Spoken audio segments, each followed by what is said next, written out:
The diary was never meant to be read. It was discovered by accident in the winter of 1937, buried behind a loose brick inside the crumbling wall of a mansion locals once called Blackwood House. The man who found it was a carpenter hired to repair the property after decades of abandonment. At first, he thought it was just an old ledger, dusty, bound in cracked leather, its pages yellow and fragile. But when he opened it, the first line stopped him cold. If you are reading this, it means the house has begun again. The entry was dated October 3, 1851. The carpenter reportedly left the house before sunset and refused to return. Within a week, the diary was handed to a local historian in Massachusetts, who quietly stored it away. No official record of the contents was ever published, but fragments survived. And those fragments tell the story of a place that should never have existed. A place where children were sent and never truly left. To understand the diary, you first have to understand Blackwood House itself. In the early 1800s, the town of Ashford Hollow was little more than a cluster of farms carved into the forests of western Massachusetts. The land was thick with ancient trees, fog that rolled in from the hills, and a silence that locals described as heavy. In 1827, a wealthy industrialist named Edmund Blackwood purchased a massive stretch of land just outside town. Blackwood had made his fortune in textile mills along the Connecticut River. To the public, he was known as a quiet philanthropist, a man who donated money to churches, schools, and orphan charities. But the mansion he built in Ashford Hollow was unlike anything the town had ever seen. Blackwood House stood 3 stories tall, constructed of dark stone hauled from a nearby quarry. Its windows were narrow and tall, giving the building a severe, watchful look. Locals often said it resembled less of a home and more of a fortress, or a prison. Official records claim the mansion was built as a private boarding academy for orphaned boys, a charitable institution meant to educate children who had no families to care for them. The town welcomed the idea at first. After all, in the early 19th century, orphanages were common. Disease, accidents, and poverty left many children without parents. Institutions like Blackwood's Academy promised discipline, education, and salvation. But almost immediately, something felt wrong. The children who arrived at Blackwood House were rarely seen outside its gates. Supplies were delivered weekly, yet townsfolk never heard laughter, play, or even the distant noise of young voices. The grounds were always quiet, too quiet, and at night, lights sometimes moved through the windows long after midnight. Stranger still, the boys who were said to have graduated from the academy never appeared anywhere else in the region. No apprenticeships, no families claiming them. They simply vanished from record. But in 1851, someone inside the house began writing. His name, according to the diary's opening pages, was Thomas Hale, and what he wrote was never meant for the outside world. Because Thomas Hale believed something was living inside Blackwood House, something older than the town, and it had begun to notice the children. The second page of the diary begins with a simple sentence. My name is Thomas Hale. I was hired to teach the boys their letters. I now believe I was brought here for another reason. Thomas Hale arrived at Blackwood House in the spring of 1851. At the time, he was 27 years old, recently graduated from a small teaching college in Boston. According to the diary, he had been struggling to find work when a letter arrived offering him a generous salary to serve as a resident instructor at the academy in Ashford Hollow. The offer seemed almost too good.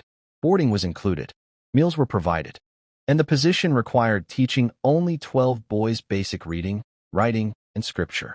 For a young teacher with little money, it felt like a miracle. But even in the beginning, Hale sensed something unusual. The carriage that brought him to the estate arrived just before sunset. As the road wound deeper into the forest, he noticed the trees growing unnaturally dense, their branches bending over the narrow dirt path like dark arches. He wrote that the driver never spoke a word. When the mansion finally appeared through the fog, Hale described feeling an immediate heaviness in his chest. Blackwood House looked older than he expected. The stone walls were dark and damp with moss, and the tall windows reflected the dying light of evening like dull mirrors. There were no lanterns outside, no welcoming signs of life, only a single figure standing at the front steps. Edmund Blackwood himself. Hale described the man as tall, pale, and thin, with sharp eyes that rarely blinked. Though he was known publicly as a wealthy industrialist, Blackwood dressed more like a strict clergyman, long black coat, stiff collar, and gloves he never seemed to remove. Their greeting was brief. Blackwood welcomed Hale politely, but the tone felt rehearsed, almost mechanical. Inside the mansion, the atmosphere grew stranger. The hallways were long and narrow, lit by oil lamps that gave off a weak yellow glow. Every sound seemed to echo, the creaking floorboards, the closing of doors, even footsteps on the distant staircase. But what struck Hale most was the silence. A building housing 12 boys should have been full of noise. Yet there were none. When Hale finally asked where the students were, Blackwood simply replied, "They are resting. Their lessons begin tomorrow." That night, Hale was given a small bedroom on the second floor.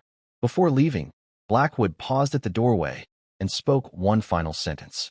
"The boys here require discipline. You must not allow them to wander the halls after dark." Hale assumed it was a normal rule for a strict academy. But later that night, he woke to the sound of footsteps outside his door. Small footsteps, moving slowly down the hallway. And when he opened the door to look, the corridor was completely empty, except for a faint scratching sound, coming from somewhere inside the walls. Thomas Hale met the boys the next morning. According to the diary, they were brought into the classroom just after sunrise by a silent caretaker named Mr. Crowley, a broad man with a heavy beard and dull, watchful eyes. Crowley never spoke during the entire introduction. He simply stood near the door as if guarding it. The boys entered in a straight line. There were 12 of them, just as Blackwood had said. Their ages appeared to range from 8 to perhaps 14.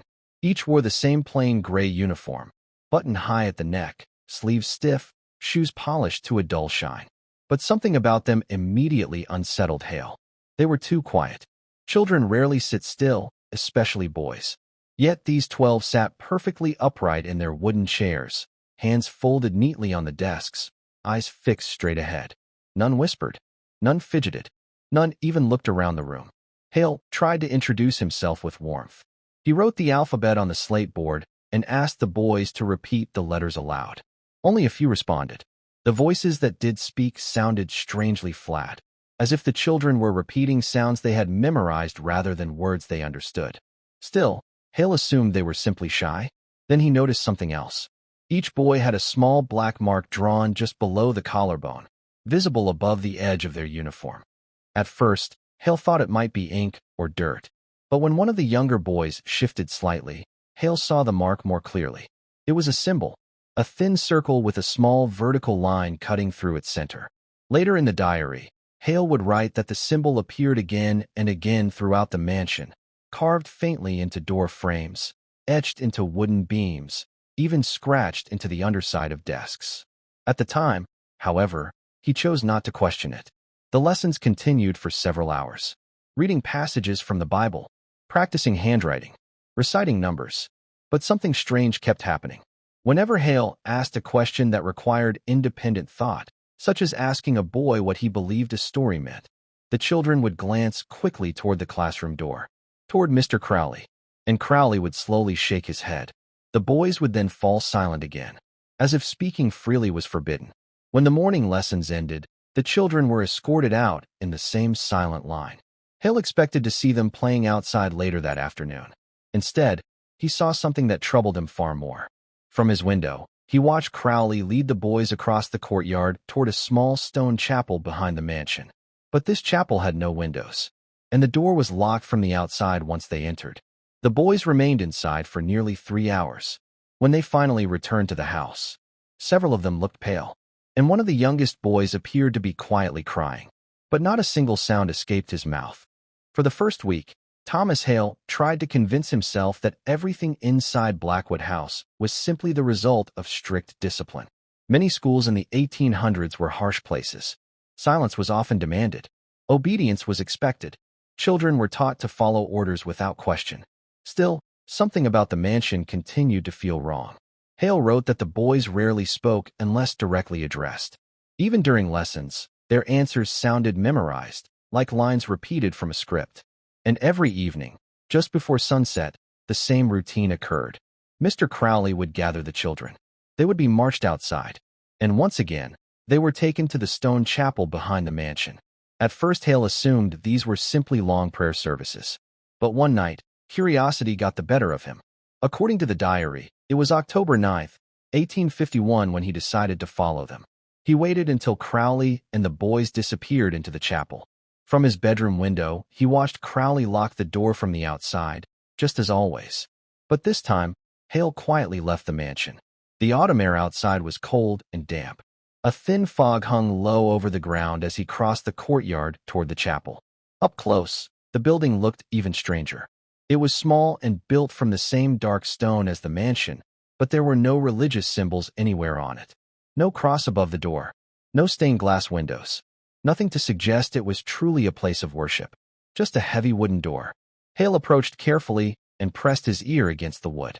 At first, he heard nothing. Then, a sound began to rise from inside. It wasn't prayer. It was a low murmur. 12 voices speaking at once. But they weren't saying words Hale recognized. The sound was rhythmic, almost like chanting, but the language felt unfamiliar. The voices of the boys blended together in an uneven pattern, rising and falling like waves. And somewhere among them, there was another voice. Deeper, older, leading them. Hale stepped back from the door, confused. There was no way Edmund Blackwood could have entered the chapel without Hale seeing him. Yet the voice was unmistakably an adult. The chanting suddenly stopped. For a moment, the silence felt heavier than before. Then Hale heard something else. A slow scraping sound, moving across the floor, followed by a soft thud. Then another, and another, as if something heavy was being dragged across the stone floor inside. Hale returned to the mansion quickly, unsettled by what he had heard. He tried to sleep that night, but sometime after midnight, he woke to a new sound echoing faintly through the house. Footsteps, not the light steps of children this time. These were slower, heavier, and they were moving through the hallway, directly outside his door. Then the footsteps stopped, and someone gently knocked. 3 times. But when Hale opened the door, the corridor was empty, except for one thing. On the wooden floor just outside his room, there was a thin trail of black dirt, leading toward the staircase that descended into the basement. Thomas Hale tried to ignore the trail of black dirt. At first, he convinced himself it was nothing more than soil carried in on someone's shoes. The mansion was old. Workers and caretakers came and went. Dirt inside the hallway should not have meant anything. But the trail didn't look normal. In the diary, Hale describes the dirt as thick and dark, almost like wet ash. It formed a narrow path across the wooden floorboards, leading from the hallway directly to the staircase that descended into the lower levels of Blackwood House. The staircase itself was rarely used. During his first week in the mansion, Hale had noticed that most of the activity happened on the upper floors and the main hall. The basement doors remained locked, and no one ever spoke about what was kept below. Still, the trail of dirt clearly pointed downward. Hale followed it halfway down the stairs before stopping. The air grew colder with each step. A faint smell rose from below, something damp and stale, like earth that had been sealed away for many years. The lantern hanging on the wall flickered weakly, casting long shadows that stretched across the stone steps. At the bottom of the staircase stood a heavy wooden door reinforced with iron bands. It was slightly open. Hale hesitated. He had been warned on his first night not to wander the halls after dark. Blackwood's voice echoed in his mind. The boys require discipline. You must maintain order. But curiosity pulled him forward. He pushed the door open slowly. The basement beyond was larger than he expected. The ceiling was low, supported by thick wooden beams. Shelves lined the walls, holding old crates, tools, and boxes covered in dust. At first glance, the room appeared to be nothing more than storage. But the trail of black dirt continued across the floor. It led toward the far end of the basement where the lantern light barely reached. Hale stepped closer. That was when he noticed the floor had been disturbed. Several wooden planks had been removed and replaced recently. The nails were newer, the boards slightly misaligned compared to the surrounding floor. Something had been opened and then sealed again. As Hale knelt down to examine the boards more closely, he heard a sound from somewhere above him. A door opening upstairs. Then footsteps descending the staircase. Slow. Measured. Hale quickly stood up and stepped back from the disturbed floorboards. A moment later, Mr. Crowley appeared at the bottom of the stairs. But once the idea took hold, he began noticing things he had overlooked before. Small details. Disturbing patterns. For example, the boys never discussed their past. During lessons, Hale sometimes asked simple questions meant to encourage conversation, where they had lived before arriving, whether they remembered their families, what towns they came from. Each time he asked, the same thing happened. The boys would fall silent. Then they would slowly turn their eyes toward Mr. Crowley, and Crowley would shake his head. The subject would end immediately. Another detail bothered Hale even more. The dormitory. The 12 boys slept in a large room on the 3rd floor. Their beds were arranged in 2 neat rows, 6 on each side, with a narrow aisle running between them. One evening, Hale visited the room while the boys were downstairs for supper. He wanted to check their reading materials and leave a few practice sheets on their beds. But something caught his attention the moment he walked in. There were only 11 beds. Hale counted them twice. 5 beds on one side, 6 on the other. Yet the academy supposedly housed 12 boys. Samuel Pike had disappeared days earlier, and now his bed was gone as if it had never existed. The floor where it should have stood was completely clean. No marks, no scratches, no space left behind. It was as though Samuel had never lived there at all. Hale wrote in the diary that this detail frightened him more than Samuel's disappearance itself, because removing a bed required effort. Furniture left marks on wooden floors. Dust patterns remained. But here, there was nothing. Someone had carefully erased every sign the boy had ever been part of the house. That night, Hale made another disturbing discovery. He was returning to his room when he heard quiet whispering coming from the dormitory. The boys were supposed to be asleep. Curious, Hale paused outside the door and listened. The whispers were not conversation. They sounded more like counting. Very softly, several boys repeated the same phrase again and again. 11, 11, 11. Their voices trembled slightly. Then one child whispered something else. A sentence Hale would later underline heavily in the diary. If it takes one more, we will be 12 again. The room suddenly fell silent.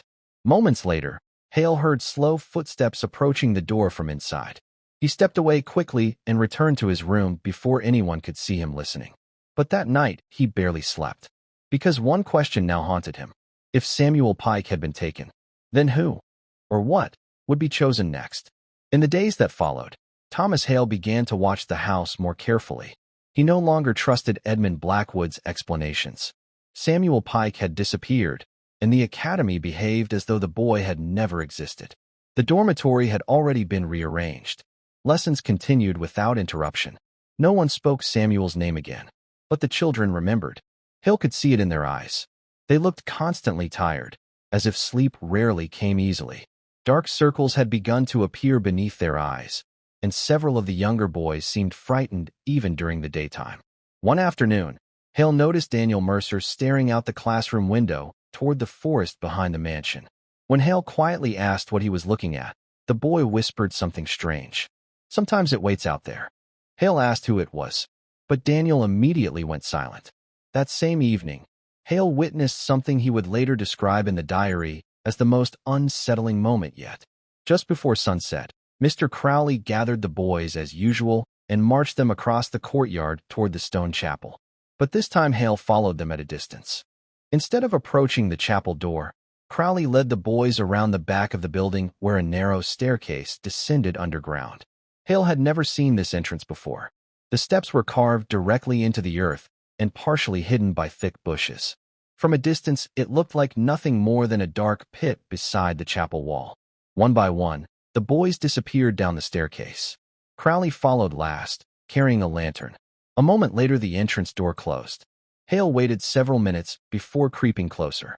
The staircase led down only a few feet before ending at a heavy iron door set into the ground beneath the chapel.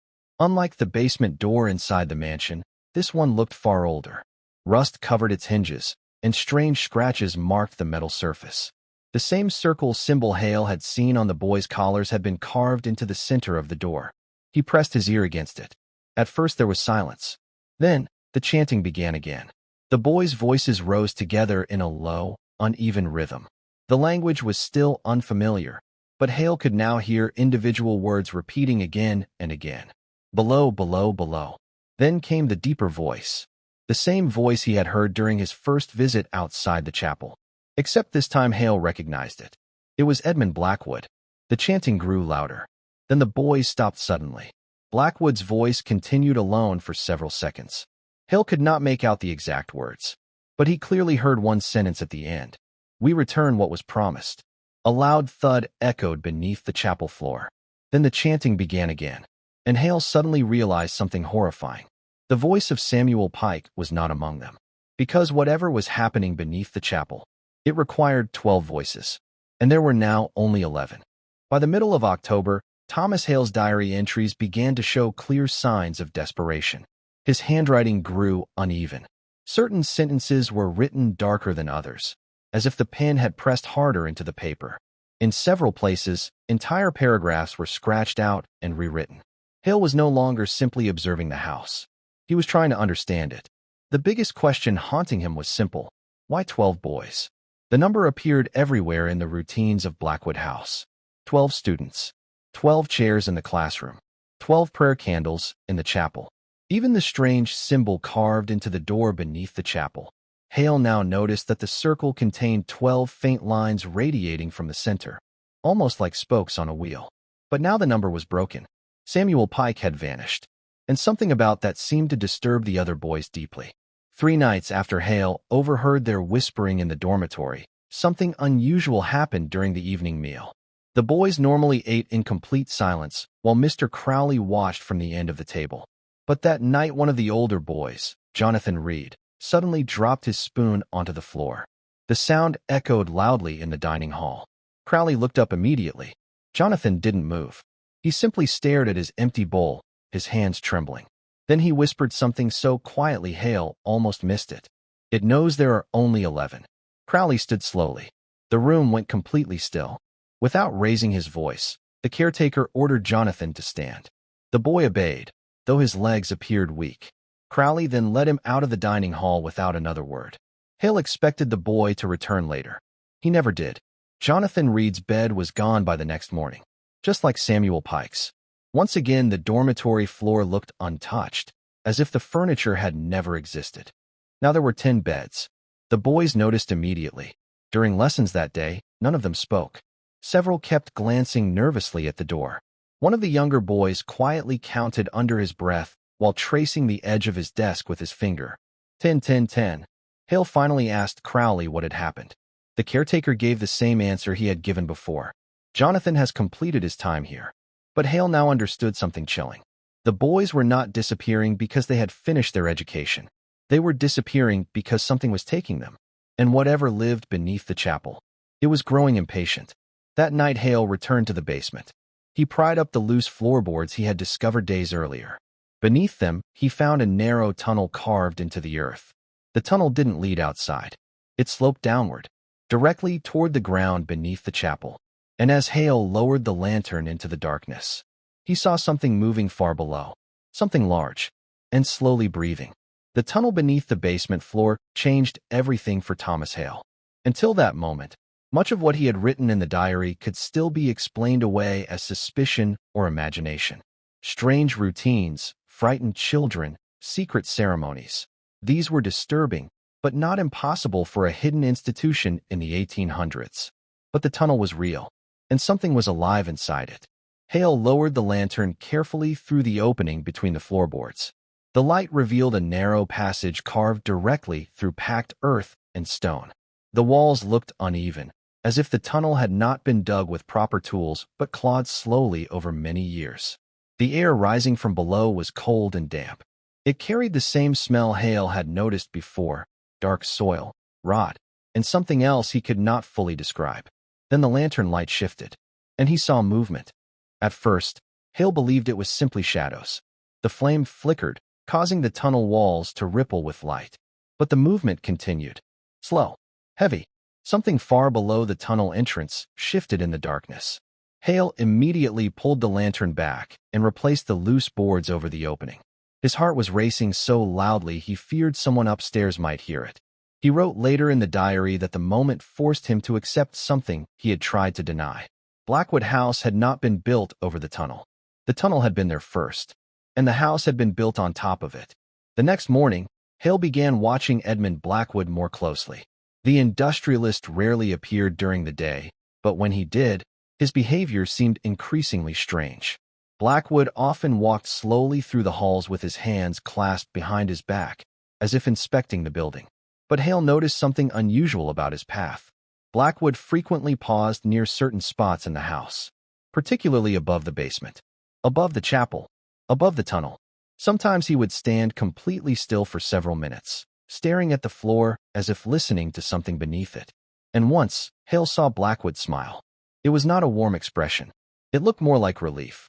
That evening, Hale tried to speak privately with Daniel Mercer again. The boy was hesitant, constantly glancing over his shoulder. But eventually he whispered something that confirmed Hale's worst fears. Daniel said the ceremonies beneath the chapel were called the feeding. Hale asked what that meant. The boy's face turned pale. Then he said something that made Hale's blood run cold. Mr. Blackwood says the house must stay full. Hale asked what would happen if there were fewer than 12 boys.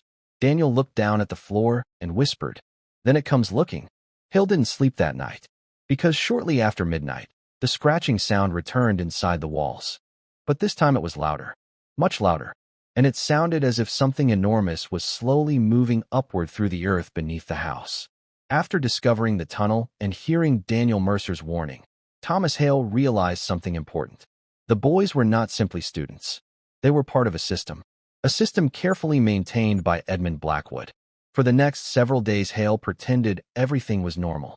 He continued teaching lessons, correcting handwriting, and reading scripture passages aloud as if nothing had changed. But secretly, he began documenting every detail of the house. In the diary, he drew small maps of the mansion's layout, marking the classrooms, dormitory, basement entrance, and the hidden tunnel beneath the floorboards. One pattern quickly became clear. Every major room in the house sat almost perfectly aligned above the underground chamber beneath the chapel. It was as if the entire mansion had been designed around that single place. The realization unsettled him deeply. But an even more disturbing discovery came 2 nights later.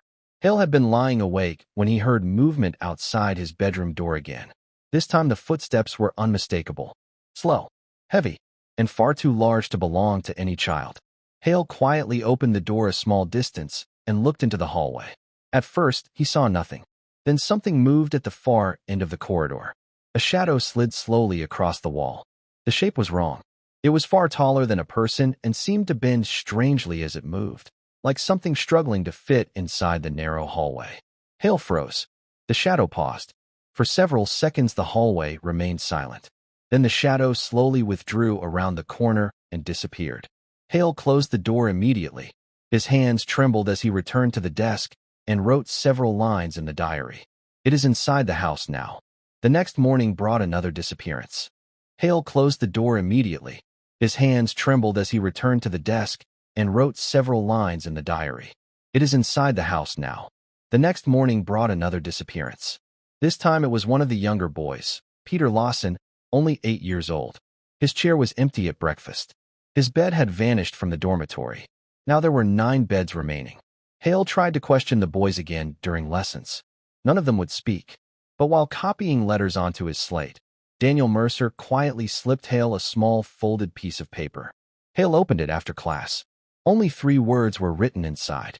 "It wakes hungry." That evening, something unusual happened. For the first time since Hale had arrived at Blackwood House, Edmund Blackwood personally gathered the boys before the chapel ceremony. But instead of leading them outside immediately, Blackwood stood in the dining hall and counted them carefully. 9 children stood in front of him. Blackwood's face tightened slightly. Then he looked toward the floor beneath his feet. And for the first time, Hale saw fear in his expression. Because whatever lived beneath Blackwood House, it no longer seemed willing to wait patiently. By late October, the atmosphere inside Blackwood House had become unbearable. Thomas Hale wrote that the mansion itself felt different now. The silence was no longer calm or controlled.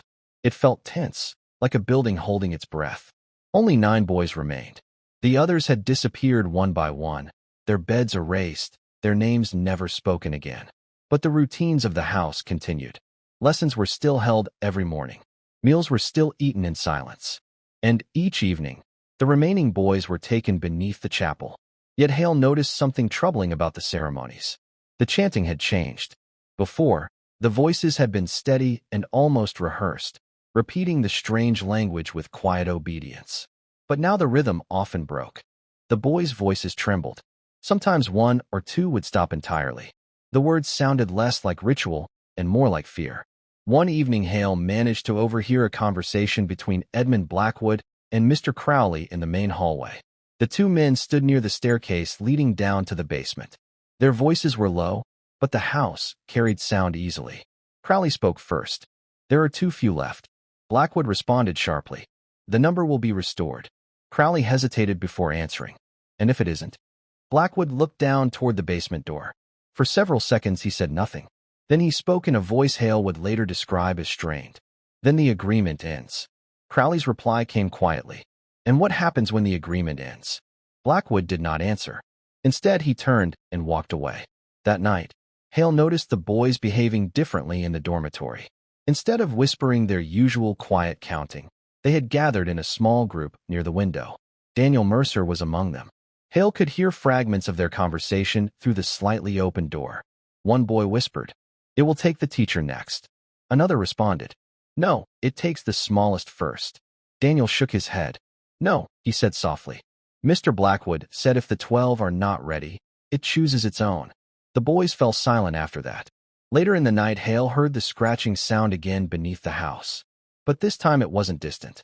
The sound came directly from the basement floor. Slow, dragging movements, heavy breathing, and once a dull impact against the wooden beams, as if something enormous had shifted its weight beneath the foundation. Hale wrote only one sentence before ending the entry. "The thing below the chapel is no longer waiting for the ceremonies." Because whatever Edmund Blackwood had promised it, the house was no longer fulfilling that promise. After overhearing the conversation between Edmund Blackwood and Mr. Crowley, Thomas Hale began to understand something deeply troubling. There had been an agreement. Blackwood had used that word clearly, and whatever lived beneath the chapel expected that agreement to be honored. For several nights, Hale remained awake, listening to the strange movements beneath the house. The scratching sounds inside the walls had grown more frequent, sometimes lasting for hours. At times it sounded like claws scraping slowly across stone. Other times it resembled heavy breathing echoing through narrow tunnels. The boys noticed it too. Their behavior had become increasingly anxious. During lessons, Hale often saw them glance nervously toward the floor, as if they could feel something moving beneath their feet. Even Crowley appeared unsettled. The caretaker now carried a lantern with him constantly, even during the day, as though darkness itself had become dangerous. But the most disturbing change came during the nightly ceremony.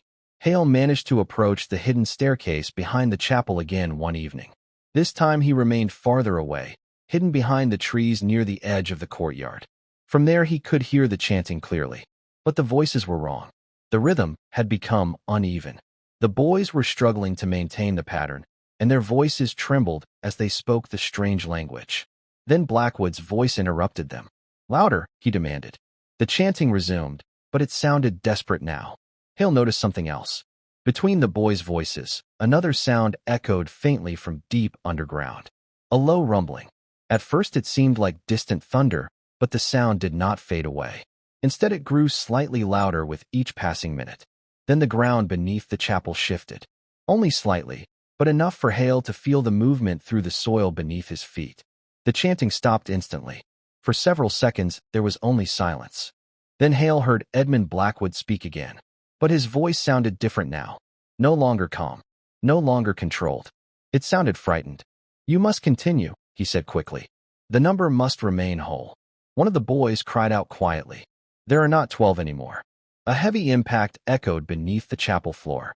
Then came a sound Hale would describe later with only 2 words. Something answered. The rumbling deep underground grew louder. The boys began chanting again, their voices shaking badly. But Hale knew the truth now. The ceremonies were failing. The number had been broken, and whatever lived beneath Blackwood House was beginning to rise. That night Hale returned to his room and wrote a final realization in the diary entry. Blackwood did not build the academy to protect the boys. He built it to feed the thing below. By the final week of October, Thomas Hale's diary reads less like careful documentation and more like the record of a man trapped inside something he barely understands. The disappearances continued. Within only a few days after the failed ceremony beneath the chapel, 2 more boys vanished. No announcement was made. No explanation was given. Just like before, Their beds disappeared overnight, leaving no trace they had ever been there. Now only 7 children remained inside Blackwood House. The change in the house was immediate. The scratching beneath the floors grew louder. Sometimes it lasted through the entire night. Other times it stopped suddenly, replaced by heavy thuds echoing somewhere deep below the chapel. Hale wrote that the sounds felt almost purposeful, as if something below the earth was testing the structure of the house itself. Even Edmund Blackwood appeared shaken now. Hale observed the man pacing the hallways more frequently, whispering quietly to himself as he moved from room to room. Several times Hale saw Blackwood stop beside the basement staircase, staring down at the closed door for long periods of time. Once, Hale heard him speak aloud while standing there. "The balance must hold," Blackwood murmured. But Hale knew the balance was already broken. The boys sensed it too. Their fear had become impossible to hide. During lessons their hands shook while holding their pens. The youngest children often stared at the floor as if expecting it to open beneath them.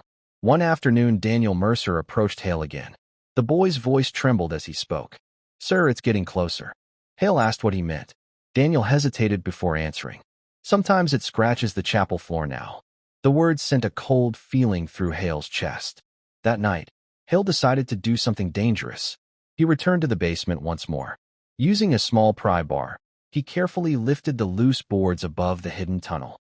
The smell rising from the opening was far stronger now, thick, damp air carrying the scent of earth and decay. Hale lowered his lantern into the hole again. This time the light revealed something new. The tunnel walls were covered in deep gouges, long claw-like marks carved into the packed soil. And near the bottom of the passage, something moved. Not just shifting shadows this time. Something large slowly slid across the tunnel floor far below. The lantern flame flickered violently. Then Hale heard a low sound echo upward through the tunnel. A slow, dragging breath. He slammed the floorboards back into place immediately. But as he stepped away from the opening, he realized something terrifying. The breathing sound had not faded. It had followed the tunnel upward. And now it was coming from directly beneath the basement floor, closer than it had ever been before. Hale wrote one final line that night before closing the diary. It is no longer beneath the house. It is inside it. The final entries of Thomas Hale's diary begin to feel increasingly urgent. His writing becomes rushed, sentences sometimes trailing off mid-thought. Ink stains appear where the pen had clearly paused too long on the page. By this point, only 7 boys remained in Blackwood House, and whatever lived beneath the chapel had begun to move freely through the structure of the house itself. Hale wrote that the scratching inside the walls was now constant. It echoed through the hallways late at night, sometimes traveling from one end of the mansion to the other, as if something enormous was slowly circling the building from within the walls and foundations. But the most terrifying change came 2 nights after Hale discovered the breathing beneath the basement floor. That night, the chapel ceremony was canceled. For the first time since Hale had arrived, the boys were not taken outside at sunset. Instead, Edmund Blackwood gathered them in the dining hall. Hale watched from the doorway as Blackwood carefully counted them again. 7 children stood in a line.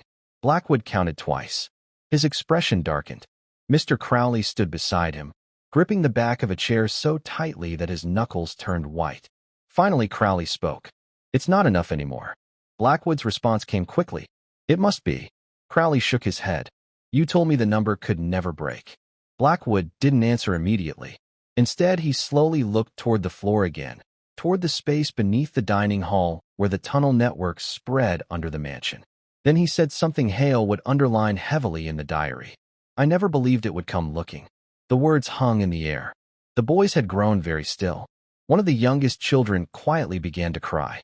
At that exact moment, a deep impact echoed somewhere beneath the house. The wooden floorboards trembled slightly. Everyone in the room froze. Another impact followed. Then another, each one heavier than the last. The sound was unmistakable now. Something below the mansion was striking the foundation from underneath. Crowley stepped back slowly. "It knows," he whispered. The impact stopped suddenly. For several seconds there was silence. Then a long scraping sound echoed through the walls. It traveled upward, moving slowly through the structure of the house. The sound passed beneath the dining hall, beneath the staircase, then finally stopped somewhere inside the walls above them. Blackwood's voice came out in a whisper. "Everyone to the dormitory." The boys rushed upstairs immediately, but Hale remained in the hallway, listening, because from somewhere inside the walls of Blackwood House, something had begun to crawl, and it sounded far too large to belong inside any house ever built. After the sounds began inside the walls, Blackwood House changed completely. Thomas Hale wrote that the mansion no longer felt like a place meant for people to live. The air inside had grown cold and damp, and every hallway seemed filled with a quiet tension that made sleep nearly impossible. The scratching noises continued through the night, but now they were mixed with something worse. Slow movements, heavy shifts behind the walls, like something enormous dragging its weight through narrow spaces not built to contain it. Hale spent most of that night sitting at his desk, the diary open in front of him, listening. At one point the sound stopped directly behind the wooden paneling of his bedroom wall. For several long seconds, there was only silence. Then the wall creaked slightly inward. Not enough to break, just enough to show pressure from the other side. Hale held his breath. After a moment the pressure faded, and the movement continued down the hallway again. The next morning revealed something even more disturbing. Another boy had disappeared. Daniel Mercer's bed was gone. Hale stared at the empty space where it had once stood. Daniel had been the one child brave enough to warn him about the house. Now there were only 6 beds remaining in the dormitory. When Hale asked Mr. Crowley where Daniel had gone, the caretaker did not give his usual calm answer. Instead, Crowley looked exhausted. "It's choosing faster now," he muttered. Hale froze. Crowley seemed to realize what he had said and immediately walked away. That afternoon, Edmund Blackwood called Hale into his private study for the first time since the teacher had arrived. The room was dimly lit, filled with shelves of old books and papers. Many of the documents looked far older than the mansion itself.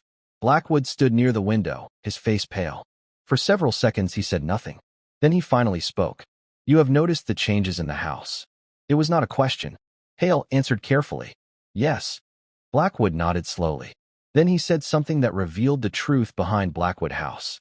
"This land was disturbed long before the town existed," Blackwood explained. "When the first settlers arrived here, they found something beneath the soil." Hale felt his stomach tighten. Blackwood continued. "It could not be destroyed. It could only be contained." Hale asked what the ceremonies were for. Blackwood's voice became quiet. The 12 voices kept it sleeping. Hale immediately understood. The chanting, the number, the disappearances. Blackwood had been maintaining a balance. But that balance was gone now. Hale asked the final question carefully. "What happens when there are no boys left?" Blackwood looked directly at him. And for the first time, the man's composure completely broke. "It takes whatever remains." After the conversation in Edmund Blackwood's study, Thomas Hale finally understood the true purpose of the academy. The boys had never been students. They had been keepers. For decades, perhaps longer, Blackwood House had maintained a fragile system. 12 children lived within the mansion, and every night their voices were used in the ceremony beneath the chapel. The chanting did not feed the thing below. It kept it asleep. But now the system had collapsed. 6 boys remained, and whatever lived beneath the land was no longer sleeping. That night the house grew louder than Hale had ever heard it.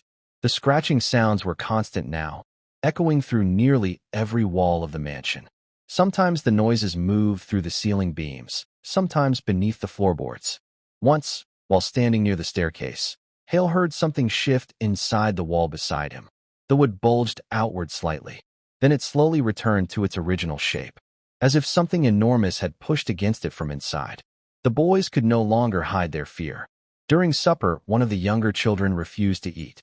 His hands shook so badly that the spoon clattered against the bowl. Crowley said nothing. Even the caretaker looked defeated now. Later that evening, Hale overheard another argument between Crowley and Blackwood near the basement staircase. Crowley's voice was sharp. "You said the land would stay quiet if the 12 were kept." Blackwood replied in a strained whisper. "That was the agreement." Crowley slammed his hand against the wall. "Well, the agreement is broken." Blackwood did not respond immediately. Finally he spoke. "Then we must finish what was started." Crowley looked confused. "What do you mean?" Blackwood glanced toward the upper floors where the remaining boys were sleeping. "The house must return the number." Crowley's face went pale. "You can't mean—" Blackwood interrupted him. "It is the only way to restore the balance." Hale wrote that he felt a chill run through his body when he heard those words, because the meaning was clear. Blackwood intended to replace the missing voices, not with new children brought from outside, but with whoever remained inside the house. Later that night, Hale locked the door to his bedroom. He packed a small bag and prepared to leave the mansion before sunrise. But as he finished writing his final notes in the diary, something happened that made escape impossible. A deep cracking sound echoed through the house. Then another. The floor beneath Hale's feet trembled slightly. Somewhere below the chapel, the earth itself had begun to break open. And for the first time since arriving at Blackwood House, Hale heard the thing beneath the land clearly. It made a sound like a slow, massive breath, and it was no longer far away. The night the ground began to break beneath Blackwood House, Thomas Hale realized the mansion was no longer safe for anyone inside it. The cracking sounds continued through the early hours of the morning. At first they were distant, echoing faintly from beneath the chapel grounds. But soon the noises spread through the foundation of the house itself. Wooden beams creaked. Floorboards shifted slightly beneath Hale's feet. It felt as if something enormous below the earth was slowly pushing upward. Hale rushed into the hallway. Several of the boys had already left their dormitory rooms. They stood together near the staircase, frightened and confused, their small faces pale in the dim lantern light. Only 6 children remained now. Mr. Crowley appeared moments later, carrying a lantern and trying to force some calm into his voice. "Back to your beds," he ordered. But none of the boys moved. Another heavy crack echoed from somewhere below the house. The floor trembled again. One of the younger boys began crying openly. Then Edmund Blackwood emerged from the far hallway. His coat was thrown loosely over his shoulders, and his face looked older than Hale had ever seen it. For several seconds Blackwood simply listened. The cracking sounds were growing louder now. Finally he turned to Crowley. "It's too late," he said quietly.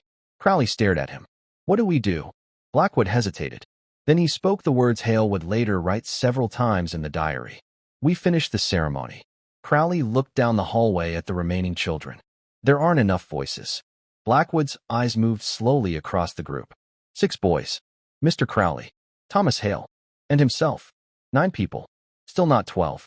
But Blackwood no longer seemed concerned with the number being exact. "Every voice will help," he said. Within minutes the group was led outside toward the chapel. The cold night air hung heavy over the courtyard. A faint mist drifted across the ground as the small group gathered near the hidden staircase behind the chapel.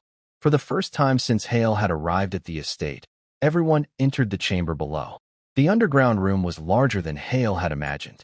Stone walls curved around a circular chamber, and in the center of the floor stood a massive iron grate covering a dark shaft that dropped deep into the earth.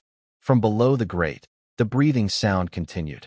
Slow, heavy, alive. Blackwood lit several candles around the circle and turned toward the group. His voice trembled as he spoke. "Repeat the words exactly as I say them." The chanting began again. But this time, the thing below was already awake. Thomas Hale described the chamber beneath the chapel as the true center of Blackwood House. The mansion above, the classrooms, the dormitory, even the chapel itself, those had only been built to hide what existed below. But here, in the underground chamber, nothing was hidden anymore. The iron grate in the center of the stone floor covered a deep vertical shaft that disappeared into darkness. The lantern light could not reach the bottom.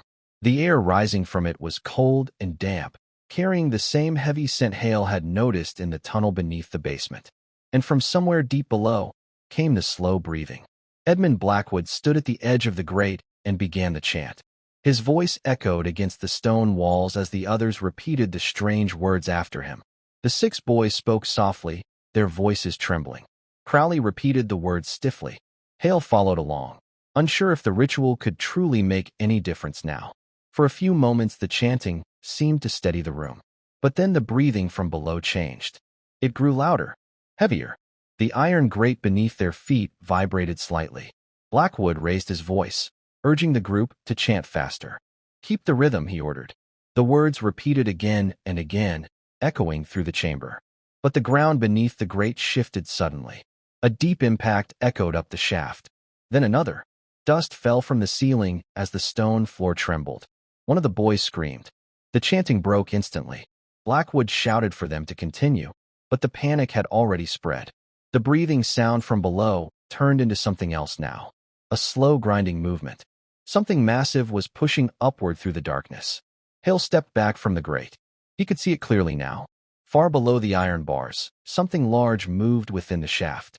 The lantern light barely revealed its shape. Only a massive, shifting form pressing slowly against the narrow walls of the passage. Blackwood tried to restore the chant again, but it was too late. A loud metallic crack echoed through the chamber. One corner of the iron grate bent upward. Crowley shouted in alarm. The boys began crying and running toward the stairs. Blackwood grabbed the edge of the grate desperately, as if trying to force it back into place. But the pressure from below continued rising. Hale wrote only a few rushed lines after that moment. The agreement is broken. It is coming through. God help anyone who ever enters this house again. The final entry ends abruptly. The rest of the page is covered in smeared ink, as if the diary had been closed suddenly, while the chamber below Blackwood House began to open. The diary ends on that final page. No description of what happened after the iron grate bent upward. No explanation of whether Thomas Hale or the remaining children ever escaped the chamber beneath the chapel. Just the smeared ink and silence. For nearly 80 years, the events inside Blackwood House remained unknown. The mansion itself did not survive long after the night described in the diary. Local records from Ashford Hollow, Massachusetts mention a strange incident in November of 1851. Several townspeople reported hearing what they described as a distant collapse somewhere in the forest outside town during the night. The following morning, a group of farmers rode out to investigate. What they found confused them. Blackwood House had partially collapsed. The western wing of the mansion had sunk into the ground, as if the earth beneath it had suddenly given way. Large sections of the stone foundation had cracked, and part of the courtyard behind the house had caved inward, forming a deep depression in the soil. The small stone chapel behind the mansion was completely gone. Only scattered stones remained. According to the town records, no bodies were ever found. Neither Edmund Blackwood, Mr. Crowley, Thomas Hale, nor any of the boys were discovered among the ruins. The ground beneath the collapsed section of the estate appeared unstable, and local authorities eventually sealed off the area rather than attempt deeper excavation. Over time, the forest slowly reclaimed the land. By the early 1900s, most people in Ashford Hollow avoided the area entirely. Stories spread among locals about strange sounds in the woods and occasional sinkholes appearing near the old Blackwood property. But no official investigation was ever completed. Then, in 1937, during a short-lived effort to repair the abandoned property, a carpenter discovered something hidden behind a loose brick in the remaining wall of the mansion. A small leather-bound diary. The pages were fragile, but the writing was still readable. Thomas Hale's account had survived. Historians who briefly examined the document could not explain many of the details inside it. Some believed Hale had simply imagined much of what he described. Others suggested the events may have been exaggerated by fear or isolation. But one detail from the diary remains difficult to dismiss. Throughout the entire document, Hale repeatedly described the strange circle symbol with the vertical line carved throughout the house. In 1964, during a geological survey of the Ashford Hollow region, researchers discovered something unusual beneath the old Blackwood property, a natural underground cavern system. And inside one of the deeper tunnels, the same symbol had been found carved directly into the stone, much older than the mansion above it. As for the original diary discovered in 1937, it was reportedly stored in a private historical archive. But today, its location is unknown, and the land where Blackwood House once stood remains untouched, because the ground there still shifts occasionally, very slowly, as if something deep below the forest floor is still moving.